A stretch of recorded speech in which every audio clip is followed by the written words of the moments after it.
कथा क्यों सुनना चाहिए?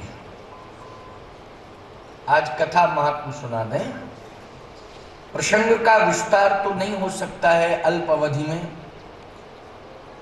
लेकिन कथा के महात्म्य को आप थोड़े से ही समय में सुन करके समझ सकते हैं और अपनी समस्याओं से सुलझ सकते हैं। सबसे बड़ी बात तो यह है कि आज समस्याएं ही समस्याएं, समस्याएं इतनी ज्यादा इस समाज में आ चुकी हैं, इस समस्याओं के जाल में उलझता जा रहा है प्राणी। समझ में नहीं आता है कि कितने प्रकार की व्यथाएं आज जीवात्मा के जीवन में, आज उन व्यथाओं में उलझता जा रहा है समाज। लेकिन मेरा दावा है इस मंच से कि यदि आप सभी को, समग्र जीवात्माओं को इस घोर कलिकाल में समस्याओं से सुलझना है, व्यथा से दूर होना है, तो एकमात्र विकल्प है श्री राम कथा। राम कथा ही आपको समस्त व्यथाओं से दूर कर सकती है, आपकी व्यथाओं को दूर कर सकती है, आपकी समस्याओं को सुलझाने में अहम भूमिका का निर्वाह कर सकती है केवल राम कथा। मैं आपको एक बात बता रहा हूं, आप किसी सागर के किनारे खड़े हो जाएं, जलाशय के किनारे, नदी के किनारे। धमतरी में कौन सी नदी है जरा बताओ? महानदी। बड़ा महत्व है महानदी का। महानदी में अपरिमित जल, बरसात में तो काफी जल हो जाता होगा,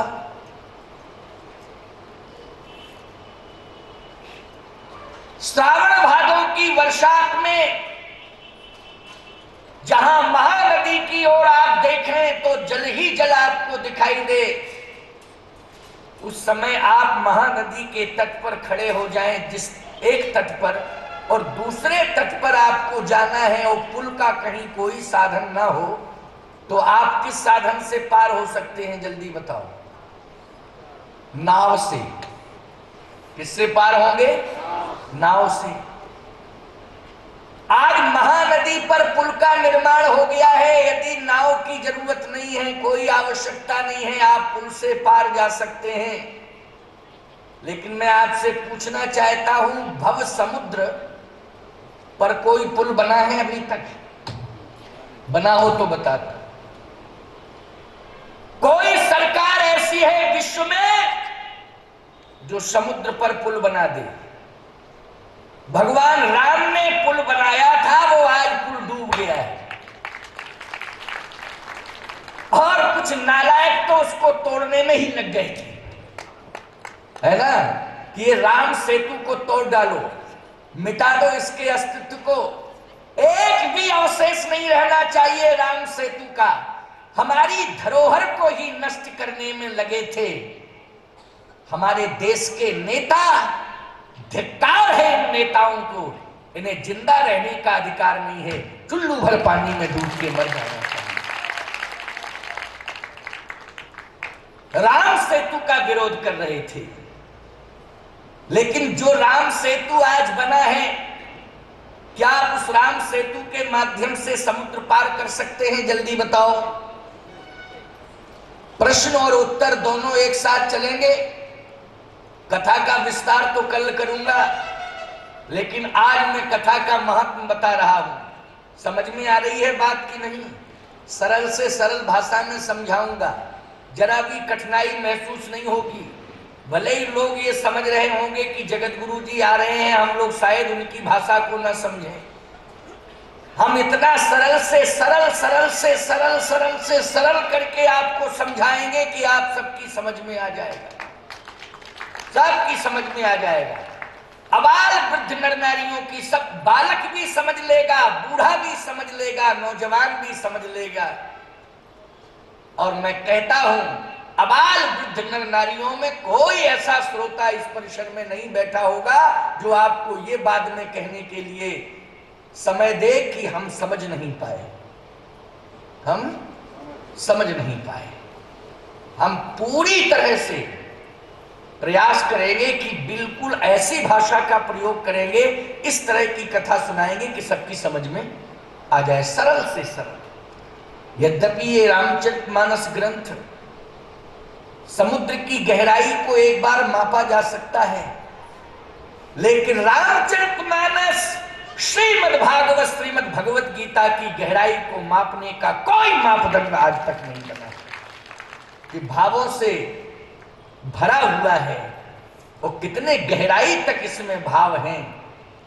मैं तो थोड़ा सा डुबकी लगाऊंगा, एक भाव का मोती निकाल के तुम्हें दे दूंगा, प्रतिदिन एक एक मोती निकाल करके तुम्हें देता रहूंगा, डुबकी लगा के। इतनी डुबकी भी नहीं लगाऊंगा कि ऊपर ही ना आ पाऊं, अंदर ही चला जाऊं, है ना, कि आप सब 5वें दिन हम ही को खोजते रहो कि कहां गए जगत गुरु, पता ही नहीं चल रहा है कहां चले गए, है ना।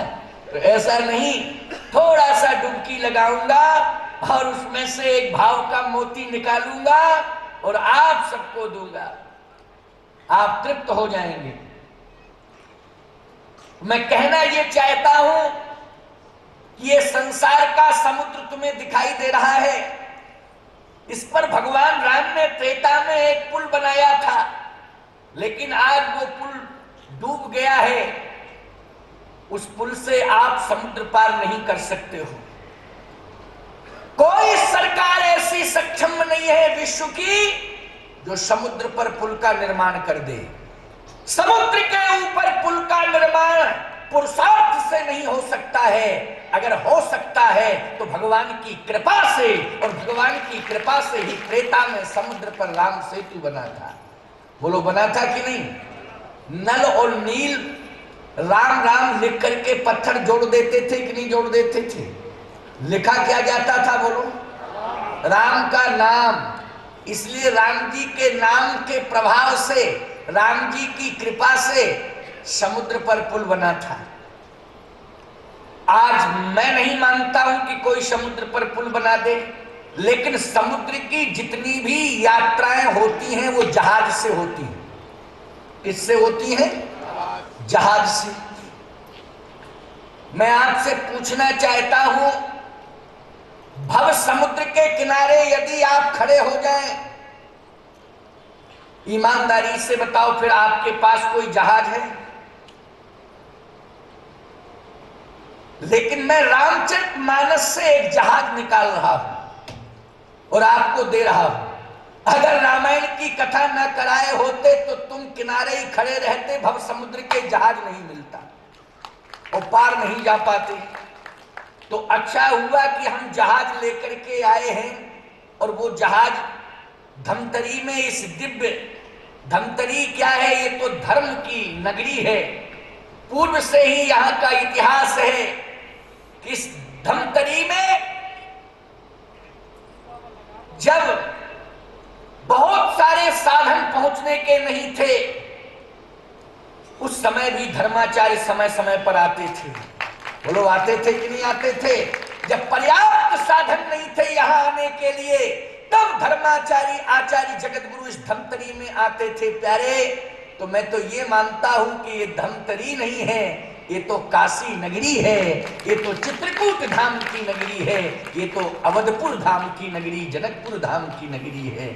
इसलिए इसका नाम धमतरी है। धर्म जिस तल पर स्थित हो, धर्म जिस धरती पर स्थित हो, वो धर्मतरी है, वही धमतरी है। इसलिए साक्षात धर्म का स्वरूप यहां विद्यमान है, इसलिए धर्म की नगरी है। तो मैं कहना ये चाहता हूं, एक जहाज भव समुद्र के किनारे आप खड़े हैं। बोलो खड़े हैं कि नहीं खड़े हैं? आपने कभी देखा होगा, जगन्नाथपुरी आप जाते रहते हैं जगन्नाथ जी का दर्शन करने के लिए, धमतरी के पास में समुद्र कितना नजदीक होगा? धमतरी से कितना दूर होगा? 800। जगन्नाथपुरी कितना है? 800। जगन्नाथपुरी के अलावा विशाखापट्टनम आदि आदि थोड़ा इधर ही चले जाइए तो उधर भी तो समुद्र है ना, वो कितना दूर होगा? इतना ही होगा ना।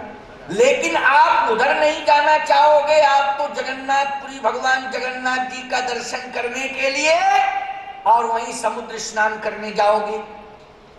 जगन्नाथपुरी जब मैं जाता हूं तो समुद्र स्नान करता हूं, समुद्र के तट पर खड़ा होता हूं।